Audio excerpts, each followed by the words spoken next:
So we are check. We are recording We are and live. we are live. Ladies and gentlemen, in today's episode from Australia, I have Craig Whitney introducing him from Slaughterman to Compassionate Warrior. Craig, welcome to the Thank you. show. Thank you. And let's just dive right into the nitty-gritty. Sure, I mate. was just listening when you were about to pop up. I was listening to this song of Snoop Dogg where they have this kid interviewing like, "Hey, what do you want to be when you grow up?" Remember this? And then this kid, will, "I want to be a motherfucking hustler." When you were at school, were you planning to become a slaughterman? No, mate. All through my school, my early years in my school, I wanted to be like my father, a farmer, because that's how my dad programmed me to follow him around and learn the tricks and the trade of the land like he learned from granddad. And I was become a fourth generation farmer. And as I grew older, that I sort of lost interest. I sort of realised the hardships of growing up on the land, and I lost interest, and I wanted to get into the military of all things, the navy. That's where I wanted to go. But because I failed my high school, I ended up working in abattoirs or slaughterhouse. Hmm. Yeah. So there was no slaughterhouse on. You didn't slaughter the animals on your farm. No, Dad always sent them in to be killed. Sent them into the meatworks. So Okay. And then where was the slaughterhouse? Was it? How old I were you was, then? yeah, I was young fella, so under 10-year old before I left the farm. Dad always would put the cows on the truck and send them in to be slaughtered. They go into a country town to a meatworks for about 100 kilometres, get slaughtered and dressed and brought back to the farm. And then what did you do with it? Sell Well, it? we eat it. Oh, you We would eat it, and self-consumption. self consumption. Yeah, yeah, cool. And then what was the story? Do you remember how you felt when they went for slaughter?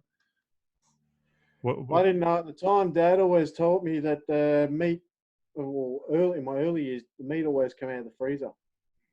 He never told me how the process actually happened. Until I worked it out for myself in my later years. Yeah. So when did you decide to work at a slaughterhouse? I was 19 years of age. I was not long out of home. I was jobless. I was in a country town. I was going nowhere. I was on taking welfare benefits. I was getting depressed. All my schoolmates had moved out of home and they had left the town I was in. I was come from Casino, northern New South Wales, so country town, population of under 10,000. Not much opportunity to progress, unlike the city. Um, my two schoolmates at the time, they moved to a country town called Inverell out western New South Wales and got a job straight on at a slaughterhouse out there. And then because I wasn't doing anything, I kept in contact with them. And then they kind of encouraged me to move out with them and get a full-time job. Industry is screaming and be able to make a break for myself. Was it paying well? It was a good, decent full-time wage, better than what welfare was paying.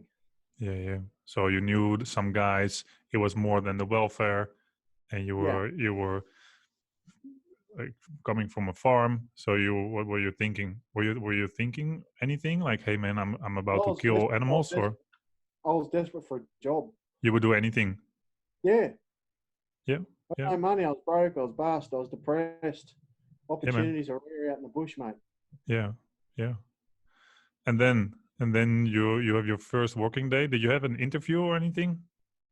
Yeah, we did do a pre-qualification sort of interview, just meet the bosses, just connect, see if I'm suitable in that sort of role. I went to the doctors. I had the medical, physical, did all my drug testing. I passed all that, and then it was pretty much straight in on my first day. And how do they check whether you're eligible for the job? Like, Well, there's a number of factors. I mean, you go through your physical tests, so a Yeah. chiropractor or a physio would go over you and test your body and flex you out. In other words, see how flexible you are for manual labor. People fail there, or they'll go in for their induction. So you'll go in and see how the plant operates for a day. In other words, get your whites on and go for a walk through the kill floor and through the boning room and so forth to see how the place sort of operates. And if that turns your stomach, well, then they'll send you on your way. And Yeah. if you Yeah. do make it through all those processes, well, you got a job. Yeah. And then, did you have like a spot, or do you move around the kill floor? Do you do something in Well, specific? Did you apply like for a function? I applied for a unskilled labour position, so an entry level labour. So that covers a broad range of unskilled jobs. You know, from the kill floor right through the boning room and associated areas. Fortunately, I started on the kill floor because that's where a position was that was needed urgently filling. And why is it fortunate? Because it was a space that urgently needed filling, and I happened to physically meet the need of that for that job. Yeah. Yeah. All right. So you were saying 19 years of age, roughly? 19, mate. Yeah, Yeah, yeah, 19. How old are you now, if I may ask? I'm 34. 34. So 19 years of age, you pass the test, and you've got a job, and then you go there for your first day. And how does that look? Did you? I remember I initially felt, I felt queasy about the whole being on the inside of an abattoir, but I knew that growing up on a farm that it was a process. We killed to eat meat. It's just we killed it in a contained environment and processed it to become the product at the end of the chain for consumers. Um, it did take me a little while to adjust. My first day was very, I could say, traumatic to the head. I did get covered in a lot of blood because I started as an entry level labourer. I was what they call a floor boy, so I was pushing blood on the kill floor from the knocking box, which is basically where the cows get knocked or stuck and hung. So I was pushing blood from the knocking box to the bleed rail to keep that area clean, backwards and forwards. That was my very first job on the kill floor. And that Yeah. was quite interesting because I was seeing fresh animals come through from the knocking box that were freshly killed right through to where they were electrocuted, and then the process started of pre-trimming and dehiding. Yeah. So What they call cow. So it was mainly cows or only cows? Yeah, I'm only experienced in cows on the commercial slaughtering. Cows. Yeah. Oh man, I feel ya. I just bear witnessed cows getting their throats sliced last weekend. So can we talk like how big is this place? Well, it's fair sized slaughterhouse out western New South Wales. Last time I knew, it knocked about 900 head per 8 hour shift, and that's two shifts a day. So they have a day and an afternoon shift. So it's 900, so it's 1800 between two shifts. That's a fair volume for a medium sized slaughterhouse. Yeah, 1,800 cows a day. Yeah. Hmm. Yeah, man. All right, and then you were there for a couple of weeks. That, I did a couple of years at yeah, yeah, yeah. Inverell. Yeah, but let's take. I want to Yeah. take it easy on your growth or your career, if I may say. In Yeah. so then, what was next? You were a floor boy. I was a And, floor boy for a good 12 months. okay. That was my initial. Then they offered me a certificate, like a traineeship, the start of a traineeship. And I did that. I did my entry level. So basically was a floor boy for a year. And then I got signed off from that. Then I started my next level, Cert 3, which was starting to get into the knife hand roles. That's when I got changed my roles and got put up on a knife hand roll to get used to the knife.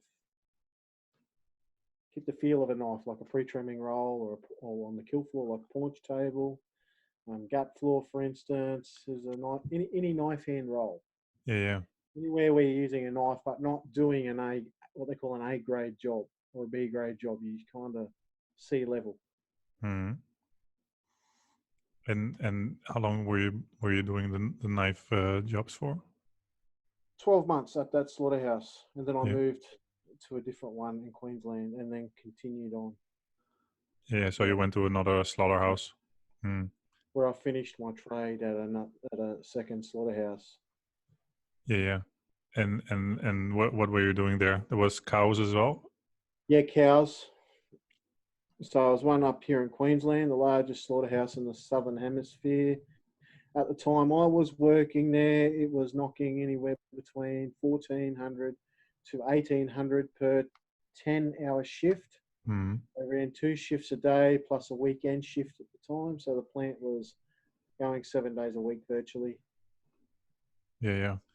And well, man. And yeah. How were you? How did you move houses as well? Like, were you still? I mean, I you. moved to Queensland. Yeah, I moved to a different state. Yeah, I got trouble down in Inverell. I was literally told to leave town. You know, being young, wild, drunken, I was addicted to substances such as drugs and alcohol. I got myself in too much trouble, yeah, yeah. and I had to leave town. So I followed the meat industry trail up to Queensland Hmm. and got a job on at another slaughterhouse, and then finished my slaughterman trade. Do you think were you already um, drinking and drugging um, before you worked at a No, slaughterhouse? I started the substances when I was in the meat industry Yeah. as a So stress relief. as a stress relief, why? Why? Yeah. I mean, Well, mentally, I didn't like the job. Physically, I didn't like the job. It's just the whole toxic environment started getting to me. After 12 months, I didn't want what to is be toxic there. about it? Well, the toxicity of the workplace, the negative attitude of the workplace, plus looking at blood and death all day long, it starts to have an effect up here unless you suppress it. What kind of effect? Nightmares, depression. Um, yeah, just keep yourself sane. You start losing it because of the work so repetitious. So repetition, repetition. You're doing the same thing day out, day in, day out. You know, labouring is mind numbing. Hmm. Intense, brother. And then what? So how did your day look? You had shift work, or did you always had Yeah, morning shifts? I was on day shift, fortunately. Yeah. And then you would Uh, come home and start abusing substances until you fell yeah, I asleep. was an alcoholic, mate. I drank day in, day out. I'd go to work drunk. I was a heavy pot smoker. I was into the narcotics.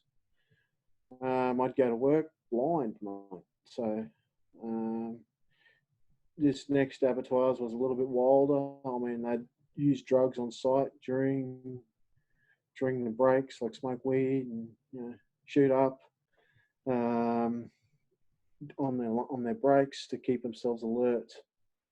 So you weren't Um, the only one doing that. no, mate. 80% of workers are all addicts of some form, Mhm. whether it be nicotine or illicit drugs. Yeah.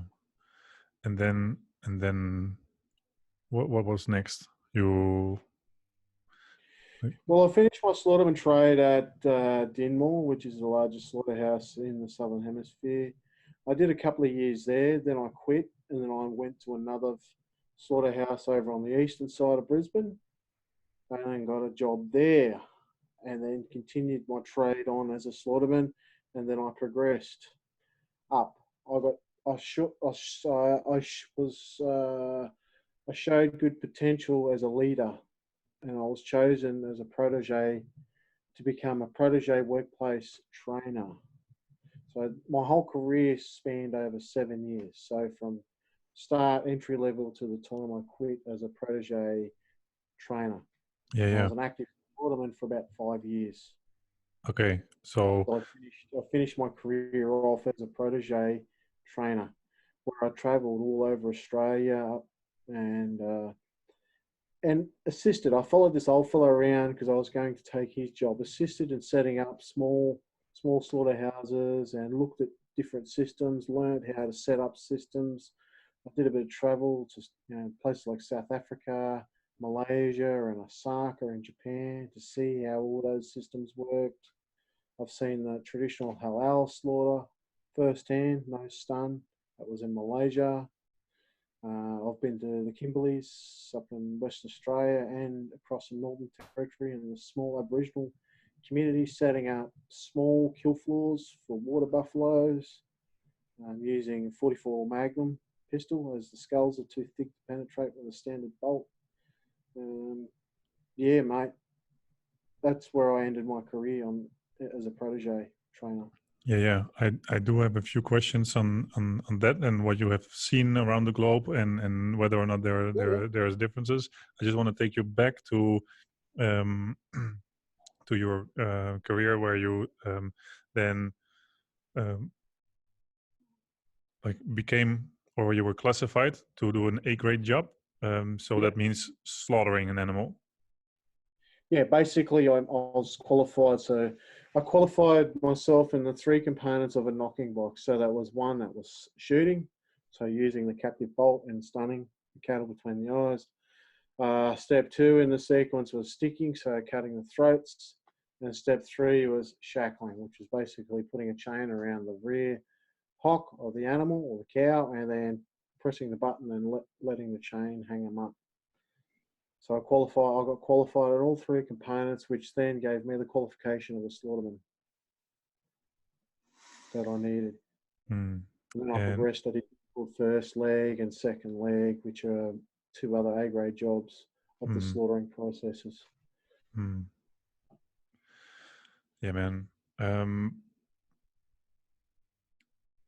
As a floor boy, you saw the cows coming in and you saw the whole procedure, and now you're a few years in, and what you had a bolt gun in your hands, or like Yeah, we do you used a recall? Okay. knockers used them. The bolt gun that we used was a commercial one. It wasn't these little small ones that you see over in the United States of them using. So it was a massive air compressed two-hand job. It was designed to push through good, high volume numbers of cows. So you could stun a beast within 1 second or half a second, drop it dead. The beast would drop down into the cradle, slaughter, or the sticker would do his job, and it'll be shackled and moved along. So you could do a beast every 3 to 5 seconds, basically. Is These this massive cow stunts. dead then? It's by procedure, yes. What does that mean? Well, by protocol, if it's stunned between the eyes, it drops, and the sticker cuts the throat from left to right and cuts the esophagus or the throat. Successfully, then the cow is classified as dead. Yeah. So successfully, were there also occasions where you someone missed or Oh, mate, because of the high volume that went through, misses and fails. Yeah, that's a very common statistic. At least 20% to 50% either stunned, partially wrong, or completely wrong and out of procedure.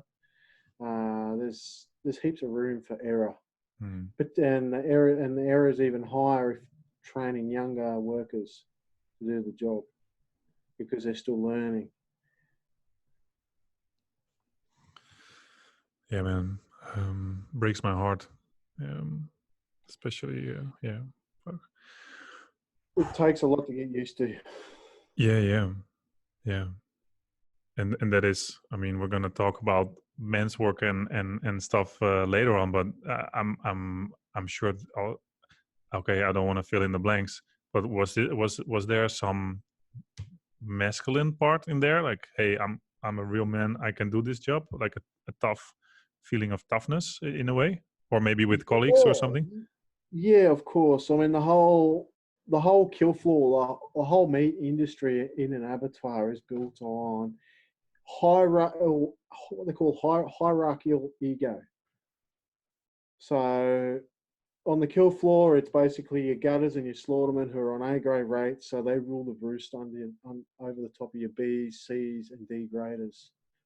And then that's how basically the order goes. The A graders have done all the jobs below to get to where they are.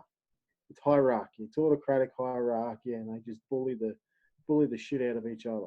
See who's better than who. And And it's and generally the poor labor at the bottom who cops it all from everybody else above him. were you looking up in a way when you were starting? Yeah, yeah. You wanted to achieve like a that? I wanted to move up. I wanted to initially when I first got in the industry, I thought, okay, this is a career. I could go somewhere here. I wanted to progress. Yeah, man. And how can I see bullying in a slaughterhouse? What's happening? Or bullying to the workers, like for women, it's sexual harassment. They may get hit on day in, day out by workers for phone numbers, particularly if they're an attractive woman. Some men may get hit on, sexually harassed. There's other things like intimidation, general workplace bullying, like pranks, particularly entry level workers. They might get covered in blood. Just general workplace shit to test them out, test the resilience. Yeah, were there guys leaving the place because they couldn't handle it? Yeah, yeah. 50% of there's a 50% turnover. I've noticed between three sheds. In what time frame? You put 20 workers on, within 12 months, you may have one left. Well, yeah. Wow, brother. Um, can you recall the moment when you first what was your first A grade job? Remember that? Was it a bolt gun? My, Was it a knife work? What was it? my first A grade job was a sticker. So What is the basically, my sticker first again? job. Stickers were a cut the throat and Yeah, instead of the windpipe after the cow comes down from being stunned. yeah, So stunned as in unconscious, unable to breathe, unable to have conscious, unable to regain conscious. The brain's been severed. And the sticker's role is to cut any chance of the cow coming back to the feet. yeah, yeah. So So that was my first A grade job. Yeah. so you put the knife in the neck of the animal and you go from left to So we right. went basically left. Or the way I was taught, I went left to right. Yeah, One motion, don't stop. One motion straight across. yeah, Make sure the windpipe's severed, and sometimes if we had time, we'd put a hook down and pull the windpipe out, ready for the electrocutioner further down, who would give it an electric shock, yeah. 6 volts of electricity. Hmm. And do you remember how you were feeling just a few seconds before you went from left to right? It hit me. It hit me there once. My very first kill. It was quite shocking because I'd never killed an animal like this before. I'd shot plenty of wild dogs and stuff like that on the farm, but I'd never commercially slaughtered an animal. Yeah, it shocked me. It shocked me for a little bit. It took me a while to get used to the fact of killing an animal, actually killing an animal, being the component that actually is the dealer of death to an animal. Yeah, my very first kill. I remember that day actually. It was the day that I was supposed to be qualified or to be qualified, basically on my job. So to get my certificate, I had to pass the test of doing the job properly. And it was my very first kill that I did by myself without any trainer or mentor or my buddy beside me. It was just basically a workplace trainer assessing me on my ability, as they call it, to do the job. So I remember stealing my knife, getting it ready, nice and honed and sharp. The cow dropped to the cradle. Cradle rolled her over. She was a beautiful black heifer, female cow. She looked in calf. Um, she lay on her back in the cradle like this with the front hocks up on the front feet. And a lifeless stare just stared at me. As I brought my knife over, I could feel a slow breathing on her nose. I grabbed her muzzle, put my hand over the top of her nose, and I put my knife down, and I could feel air in my glove. I stopped for a few seconds, and I realised, well, it must be done. And then I could see her lifeless eye just staring in my face. And it's like, just end it, just finish it. It kind of burned into my head. She was an old dairy cow, I remember that. She looked so depleted. She was heavily in calf. She was just rancid. And the look she gave me was just like, end my life, end it. So I did it. I put my knife to the left side of her throat. I pierced the skin and I just went one motion across quite deeply, severed the windpipe, followed everything to the T within the book. And then that was that. She got shackled and then progressed further down the chain. And then there was a bit of celebration with me and my trainer and my buddies. We all kicked up a jeer that I successfully completed my very first kill by myself with no assistance. And it was like you're a man now. Yeah. You killed something. Almost as an initiation. It took a while to sink. It's like, wow, it's like I just killed a fucking animal. Yeah, and a big one. Like, yeah. Cows are It took a quite. while to set in. It took a long time to set in. Then I realised that, well, I've just qualified for my trade now. I'm the slaughterman. I've done all the components and I've passed the critical point. Worked my ass off to get this far and I've done it. Mm. So then you went home, or did you go out with the boys? We went out after work with the boys and got blind over it. We celebrated. And then next day, same thing. Same thing, back to work. And then by then I didn't need to be supervised. I then was competent and confident to do my job and I was signed off. So then I was a slaughterman in the mix. I was one of the boys. Yeah. Yeah, man. And then you did this for a couple of more years until you... I slaughtered actively for 5 years. Yeah. Oh, man. What is I mean, it's horrific. But in those 5 years, can you highlight a few things? Slaughtering is a process of its own amongst any role within an abattoir environment or a slaughterhouse environment, because a slaughterman's role is literally to take the screams or the life from a cow, or in my case, a cow. Can only speak with cattle here because I've only experienced with cattle. That was my role. It's probably the most toughest and the most hardest job to do physically or more so mentally than physically, because you're killing X number per day. I've done other jobs in the plant. I've worked in the offal room. I've worked in the gut floor. I've worked in what they call the fetal room. Fetal room's another world. Why is that? Basically, half of the cows that come through a slaughterhouse are in calf. And then the unborn calves get taken out of their mothers as their mothers are processed through. Some are alive, so they're taken to the fetal room, or they come through the fetal room. They're cut out of the placenta, measured up to specification, have their throats cut, hung up, and have a little small tube inserted into their heart, and then the blood pumped out. So basically, unborn calves, to be polite, or fetus is the correct term, and fetal blood is then extracted. Now, that blood is what you call red gold. It's sold for $1,000 per litre to the medical and the pharmaceutical corporations, who then use it for blood transfusions and all the medicinal purposes that come with it. Wow.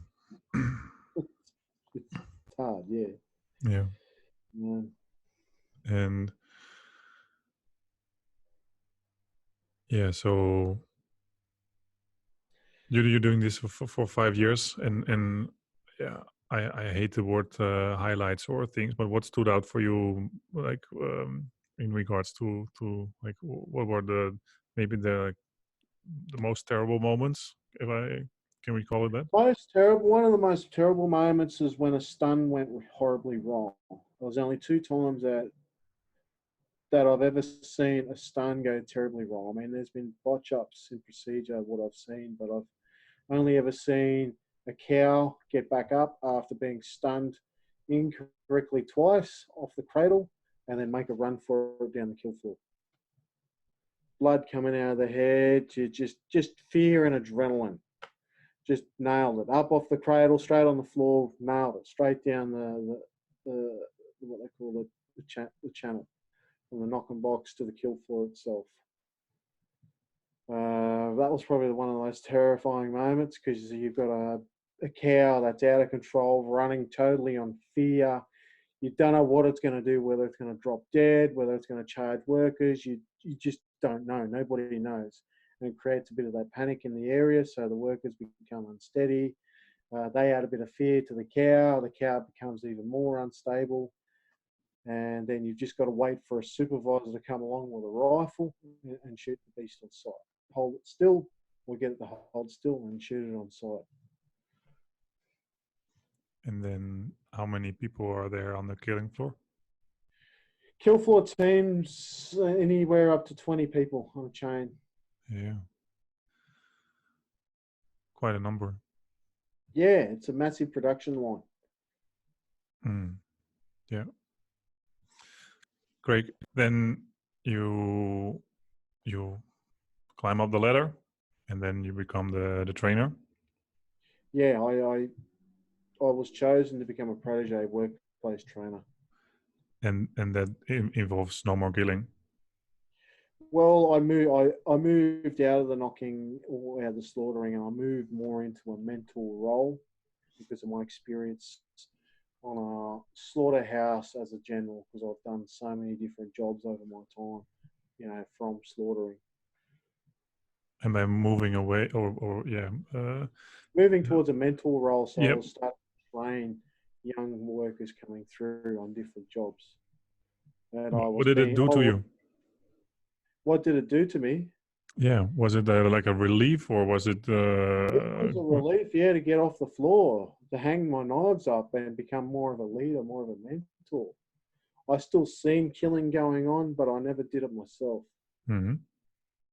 And how And long by were that you? stage in my career, I was well and truly desensitized and conditioned in my head that killing was okay. Yeah, yeah, yeah. And what, if you can recall those moments, what were you? What was your like your mission then? You wanted to optimize the process, or like maximize? My mission was I grew to be very detailed on procedure to getting it perfectly right. Mhm. In the end, it was more so to relieve the suffering of the cows. I didn't want young workers. I didn't want to train workers to go through what I had to go through to make lots of mistakes until to get it right. I wanted them to learn pretty quick and get it right pretty quick.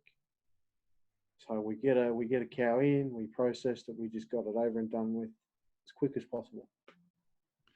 Were these the first moments you were caring about the life of the animal, or That's when I were you? started to realize. I started to realize at the tail end of my career that in my head, I just physically and mentally had enough of the industry. I didn't want to be there. There was a better world on the outside. Is that what you were thinking, or is that what you were seeing as well, experiencing? I was seeing and experiencing. I late 2012, I met a good friend of mine who got me into personal development. And I started reading books, just reading books and associating with leaders of different business models. And I started getting around leaders and reading some books. Like what? What book can Think you? and Grow Rich is a classic book. Yeah. You read that 3 or 4 times and you go back into a toxic environment. a kill floor or a boning room of a slaughterhouse, and it's like you're on a different planet. You cannot talk to those workers anymore. It's like, fuck, what happened? Yeah, yeah, I don't feel negative about my job. I feel negative just about being here because I'm on a higher level. yeah, yeah. Gotcha. Yeah, and then what? You read the books, and then I you read didn't the feel books, and then comfortable. I made a decision that I was physically I just mentally had enough of the industry, Were you mentally and physically. still abusing substances? I was a heavy smoker and a heavy drinker. Yes, I was off the drugs, off the hard drugs, just smoking weed. But the decision came. Yeah, man, I had enough of the industry. I was over it. Done. And then when did you I, pull the trigger? I started looking. My mentor encouraged me to get into more of a people role based job. So I chose door to door selling. One extreme to the next, right? Yeah, So I got into sales. Now I never sold any freaking thing in my life, but I just made that decision to get into it, give it a go. So I went from a depressed meat worker into door to door selling, and I sold roofing for 2 years on after that, just to learn to talk to people. yeah. What did We're you? not very How? sociable creatures, us meat workers. Yeah, I would just only want to ask how were your social skills? It took me 3 months to adjust to it. I was shocking, Were but you? somehow I got through it. I got through it. I was trainable. I was coachable. Yeah, yeah. I mean, yeah. Wow. And you probably gave yourself permission to be coachable because I bet Yes, yes, not everyone is coachable. So yeah, man. because it was a full time income. It really came down to do or die. Yeah, Like I knew if I didn't perform, I wouldn't have a job the next day. yeah, That's what it comes down to. So I performed. I learned all the skills that I needed, and I did pretty well in that realm for a few years. I got my confidence up with people. I made some substantial money out of it. yeah, Did all right. I wouldn't say I was a successful businessman, but I made a decent living out of it. yeah. And along those years, and also in the slaughterhouse, were you living by yourself? Were you in a relationship, with I family? was in and out of relationships Hmm. from 2005, I think. Four when I got into the industry. Yeah, four. Um, yeah, I was in and out of relationships, and they always ended the same, yeah, viciously. Just unhappiness, sad. There was just something there in the void. Hmm. Um, Yeah, man. And then I was never violent towards women. I was just toxic. mhm. In what way? I was just so negative. I was pessimistic. Yeah, yeah, yeah, yeah, yeah. I guess we all find a way um, to release. Yeah, man. Mm. And and then I mean, of course, we can talk another hour about relationships and our position within the um, yeah within a relationship when we are exposed in these circumstances. Um, Brother, then you do the sales jobs, then you do and I mean I now you are sharing your story and I saw you on plant based meals and I mean and you were sharing your story out in the open without holding back anything. Like what can you tell me more about that shift? Like what happened there? You went from a I mean it's tremendous growth. Yeah, there's been a whole journey right there and then. When I left the meat industry, I never thought about getting any sort of psychotherapy or psychological help to help me delayer all the suppressed energy with my head. I mean, I've had a pretty messed up childhood as well, growing up with domestic violence and stuff like that. So all this trauma, plus my meat industry trauma, was suppressed. And us being men, we suppress everything too because that's how our dads condition us, right? It's been a journey to get where I am as a compassionate warrior. So I got into the transport industry in 2014 is when I bought a courier business. I sold that in 2016 because I did really well, although it nearly cost me my mental and physical health. I sold that business and then I got into another courier job. I stayed in the industry. 2017, I got into a relationship, and this is a pivot point of my crisis. 6 months into that relationship, we had a massive breakdown. The relationship ended. I give full respect to this woman as she is a beautiful woman in her own right. Although she did trigger me, she did trigger a mental breakdown inside of me. I don't blame her. I don't share any anger with her. She's forgiven. Um, she triggered me to literally melt down, and all this negative suppressed energy come out. And then what actually happened was I ended up taking it out on an animal, a dog. I ended up killing a dog with all in the intensity of a breakdown. I killed a dog, which then I panicked after I did it, and then I tried to cover my tracks as we do, and then I got caught by the welfare or the animal, what they call the RSPCA, for doing it, which then spurred another 7 months of going through the legal prosecutions, of getting prosecuted, and all the stuff with that. You know, basically, as a man, I was held accountable for my actions. So this relationship, it triggered breakdown, which and then I did something to release that energy, which there's a lot of suppressed energy there, which I didn't discover till later on after it was about September last year when I started getting proper therapy, that it all related back to the meat industry, how I was conditioned to kill. That my brain was going, okay, I'm in an environment here where it's okay to kill. It's okay to kill something for a commodity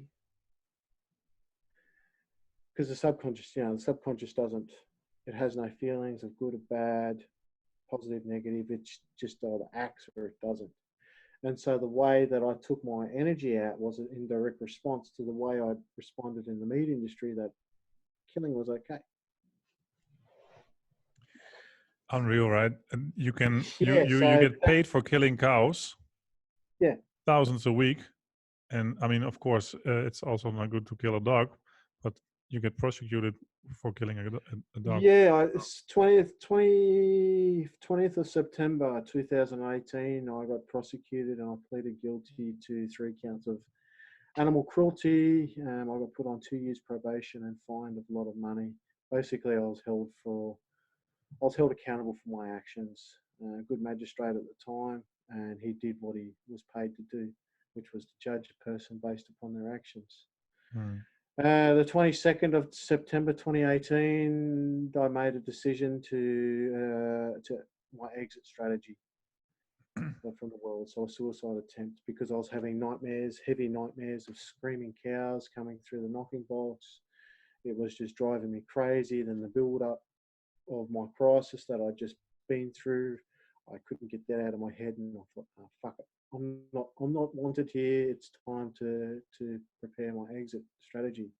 So I bought a 38 Smith & Wesson pistol off a former meat worker friend of mine who's he's a criminal these days, somewhere out there, and I travelled up to central Queensland, 9 hours up, and I booked in a caravan, and I planned to make an attempt on my life.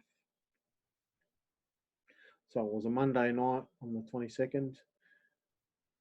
I loaded the pistol and I placed it to my forehead, and I remember pulling the trigger twice and the gun jammed. Fully loaded fucking pistol jammed. Twice. It wouldn't fire. And then after the second attempt, my phone rang. And it happened to be a good friend of mine who is a vegan animal rights activist who actually gave a fuck, because my name got plastered right through the media and I got totally shamed. And shame's a pretty toxic thing to a man in any case, on any level.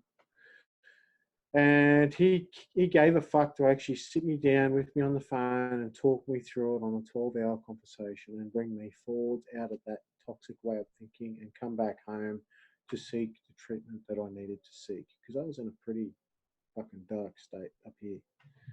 I was just on one step mind that I wanted out. I wanted to leave the world. So 12-hour conversation, over 64 pages of notes of just feeling, hatred, anger, envy, the works, just out of my head, burnt and destroyed. I come back down to Brisbane. I started seeking the treatment that I needed to have, psychological treatment, and then I reconnected with a man who is his name's Alex, who is in the Mankind Project, who invited me into the men's circles. And I attended my very first circle, and it was a real confidence challenge. I had no confidence, I had no self-esteem, but I had the desire. I needed a support group around me that went deeper than an AA circle or something. I needed somewhere where I could feel safe and speak my truth and not be fucking judged on it. And then I got hooked on these men's circles through the MKP, and I got that desire inside to keep going back, that hunger. You know, that hunger as when we're little boys, where we want to go back and develop, you know, a little more as a man. We learn from men. I was in a rough state. I needed a mentor. I needed a man to guide me through my darkness, or help me guide myself through my own darkness, and show me that feminine love from a man for support and growth. And that's how I got through. And I worked through, I still do it. I worked through with the men's circles, which helped me heal from one side of my trauma, and my psychologist, it bounced through my psychologist to go deeper on the deeper layered trauma of where a clinical psychologist is specialized in. And as I got more into the men's circles, I finally did what they call a new warrior training weekend, June this year, where I went on a 2.5-day weekend where I was initiated into the Mankind Project. So it's a rite of passage. This is where the boy becomes a man on this weekend. Like, you are fucking challenged. There is absolutely no hiding. It's an invite only. They've sent men home on the initial stages of this because they didn't step up to become a man or play all out. I stepped up on that weekend. I went 2.5 days. I did all the process work. I walked that mountain. First man and second man into the processes. I played all out.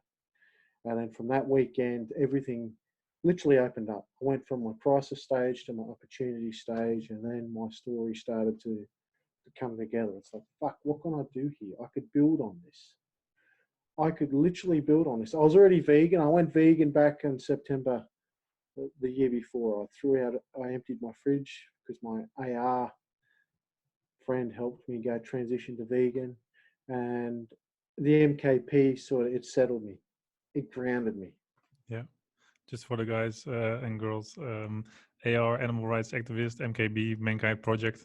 So what? Okay, you get you have a vegan friend, but I mean, it still is an internal decision. Like, what made you go vegan?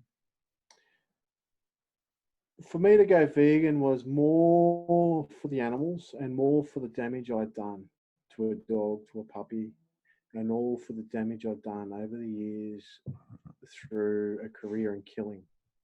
That's what essentially.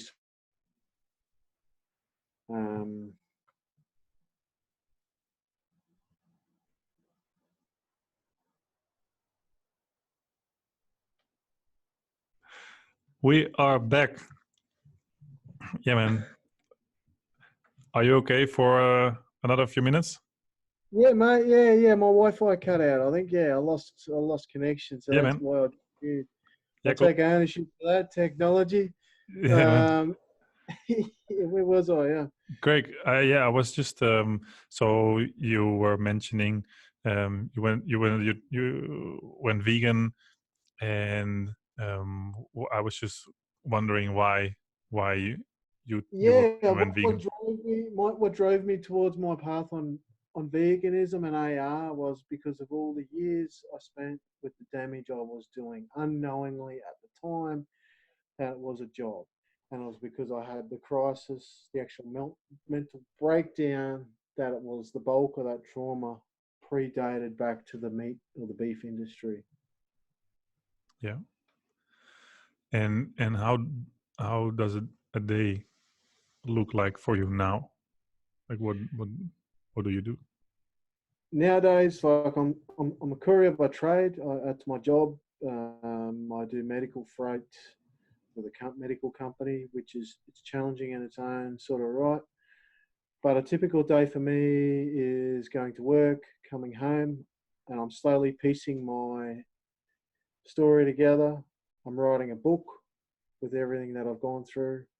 I'm actively seeing a psychologist still, which is going good as more of a check-in. I'm putting together a corporate keynote or a speaking presentation because my absolute passion is to be on stage speaking. I love it. I love speaking. I've done it before, and I'll do it again and again. Why MK Pillar. what do you want to share? I want to share everything that I've been through because my mission in life is to create a world of transcendence through compassion.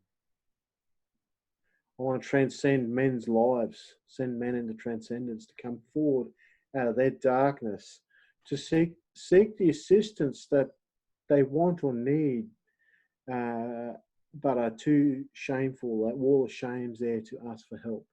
I want to break through that wall and say, hey, I need help. I want help. I want this. What is much needed, you think, in order to do so for men? What what will be Yeah, the so if you can give like one piece of it, like a suggestion or advice for anyone listening or know of someone um, who might need a bit of assistance or guidance. Like, ask for help. If you see the signs, just self-encourage them to come out and talk. Sit and talk. Listen to their story. Listen to their journey. Just be there. Just hold space for them. Encourage them. yeah, right on. Mm. and and then so you're gonna write a book that is I'm writing a book presently, so which is basically everything my journey, mm, full circle. The steps of redemption. So basically, where I've gone from where I was born to my pre-crisis or the build-up stage, having the actual crisis, and then the fourth, what they call the fourth quadrant, or redemption. yeah, So I've performed the ritual part of the death of the boy, or asbestosis, which was June this year, where I walked the mountain, and now I'm in that opportunity stage. It's like, okay, I'm writing, I'm putting everything together on tape. I'm starting to reach out and do podcasts. I'm writing a book. I'm putting a speaking presentation together. Putting a three-step formula together that basically what I've been through myself, which I will teach people to do so also to redeem their lives. that's Because we, beautiful. we all we all mess up in life, but are we truly sorry for what we do? I think not. As men, we're not. We're not sorry for what we do, and redemption's all about redeeming our actions. We take it to a deeper level. Instead of that instant reaction when something happens, oh, I'm sorry, we take it to another level. I'm going, okay, I own my shit and I'm remorseful for what I've done. Beautiful, man. Yeah, That's actually one of the three principles that I'm putting together is own my actions. yeah. Oh boy, I've been hiding uh, behind the wall of excusing and blaming others for so long, and only just now I'm owning my shit and trying to take responsibility, and it's one hell of a ride, but it's so beautiful. Yeah, Owning my actions, as I put it, is owning everything I've done, because we are held accountable not by our thoughts, as what the business world and the personal development world say out there about ownership thinking. We are, as men, held accountable for our actions. The things we do is what we get held accountable for. The agreements we put into place, the agreements we have with other men, the actions that we act upon, whether they are right or wrong, we are held accountable for it. Magistrates are paid by the governments to hold people accountable for their actions. That's as simple as that. So where I come in, I go, well, own my actions, own it. Yeah, I did it. Breathe into it. Feel that power. I did what I did. This is what I've done. This is what I've learned from it, and this is what I'm doing now to overcome it. And hey, whatever happened, happened. I did it. Yeah. No more numbing or suppressing. No more excuses of playing victim or hiding. It's no, I did it. Yeah. No more. This goes beyond the Yeah. bullshit. Yeah.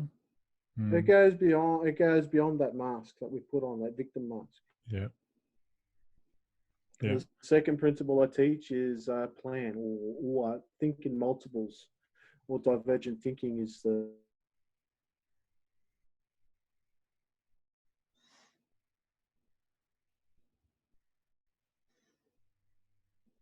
Losing you again, bro.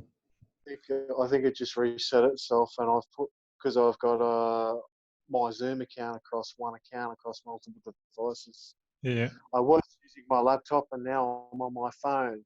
Yeah. Good. So Yeah. I hope So this audio is coming through clearly. yeah, man, it's all good. It's all clearly for me. This really works well because we're now centered next to each other again. So for editing purposes, so this is good. Um, yeah, man. Where were we? I was up to principle 2, so divergent thinking or thinking in multiples. That's the second principle that I teach. So we've got one problem, one error in my case of, okay, I've been charged with a criminal offence and shamed publicly. What do I do to overcome this? So I'm thinking one problem, multiple solutions, or one and 3 by 3. So one problem, 3 potential ideas, and then 9 solutions. And why do I say 9? Because life's going to get in the way anyway, and we've got to have more than one sort of plan in order to get through the road or plan the route, because things happen. It's a psychological term, man. It's very interesting. Yeah, for sure. Multiples. And the third step I teach is serve my cause, or serve my demons. So in my case, because it's a mixture of mental health and animal rights, it's I get out there and I do outreach work with Anonymous or AV. I volunteer myself through different organisations. I'm very active in the mental health space as well. I'm out there talking to men about mental health. It's just serving my demons, and this is where this is where we fuse the AR sector or the animal rights with the mental health to become the compassionate warrior. It's like I'm acknowledging multiple elements. So there's 3 types of warriors out there. There's the warrior who lives in shadow, known as the on mission, the shadow mission, who's the average man, who's just, there's every domestic violence shelter out there who's full of a man who's on mission in shadow. There's foster homes are full of kids because of men who are living in shadow. There's just heaps of stuff going on in the world because men don't know how to be men and they're living in shadow. And the second type of warrior is the light warrior. Again, we see these light warriors everywhere. They're so focused on their one cause. I mean, I went from a shadow warrior to a light warrior initially with the animal rights. I was so focused on animal rights that I was forgetting my mental health element as well, and not realizing the damage I was starting to do or become, because I was so focused on just save the animals, just be there for the animals, and that's that. So that's where the light warrior, they misunderstand. They're so focused on that one cause, they don't understand their damage, what they do around. I see it in the AR sector pretty well. I see it. Extinction Rebellion is a classic example of where light warriors hang about, and the mental health space. Advocates are for, PTSD, depression, anxiety are so focused on their movements, but yet they're not open to talking about let's say, switching to a more vegan-friendly diet that's more friendly for the animals in turn, which will come back as the law of attraction to be more friendly on patients' minds, hearts, and souls with what they ingest. And the third type of warrior is one. It's the new warrior that we're taught in the Mankind Project, and I've recalled it compassionate. It's where we take all the elements of all movements and combine it to one. Because as traditional tribal men, we are taught energetically to love our Mother Earth as she provides for us all the resources to survive, thrive, and live. And we respect Father Sky as Father Sky guides us as tribal men and our communities with energy to wherever we may roam on Earth. And the energy protects us from bad weather. It guides us towards the good food, good resources in order for us to live. And then we also love Mother Earth's animals and walk with them on their journeys as well. We respect all life and all sentinel beings. That's where the heart of the compassionate warrior is. We embrace it all. We just don't pick and choose. Aho. Third principle, aho, we serve our cause. That's so beautiful, Greg. Thank you. I would love to have you here again and go into some details on some other topics. It's one thing I would like to highlight. There was way back when you were mentioning about suppression and how that comes through our father line. Are you open for sharing a bit more on how you see things now from your perspective and father and maybe granddad and so suppression is when we suppress trauma, we layer trauma. So depression itself in its own element is layered trauma, like an onion. You peel a layer off an onion. Deep traumatic or clinical psychology delayers.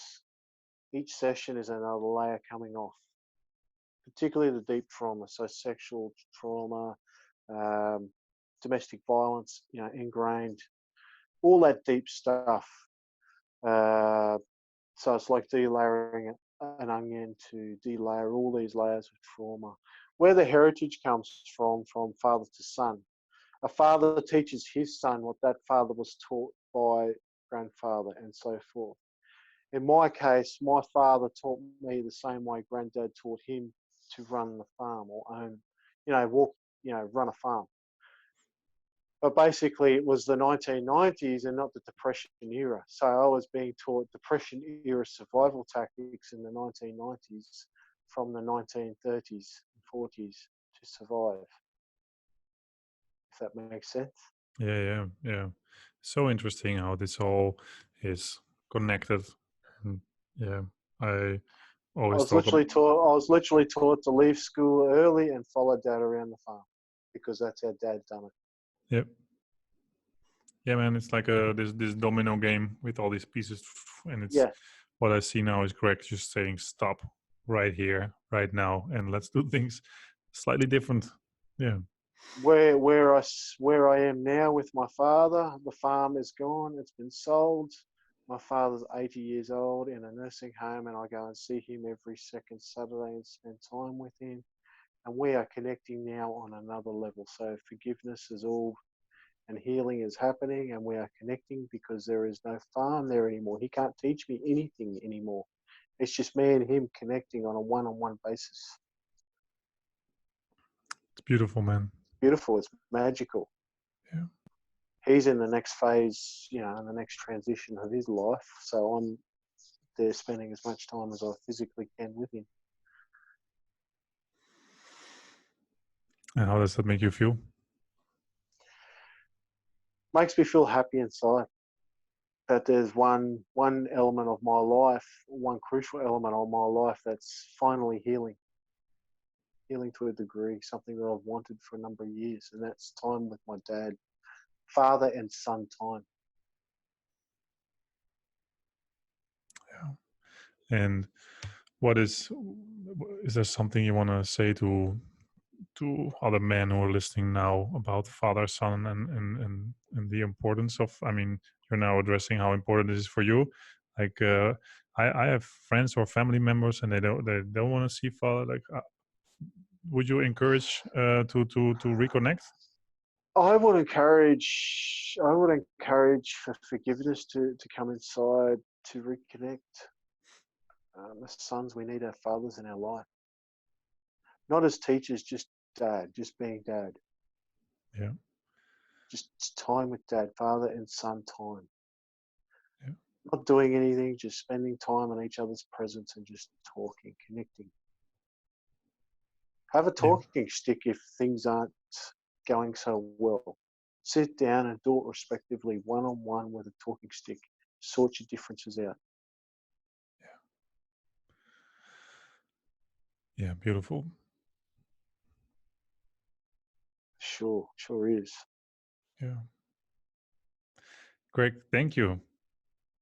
I Welcome. mean, I think we are already an hour and a half in. I just want to save something for a possible next episode. Yeah, man. I've got a question.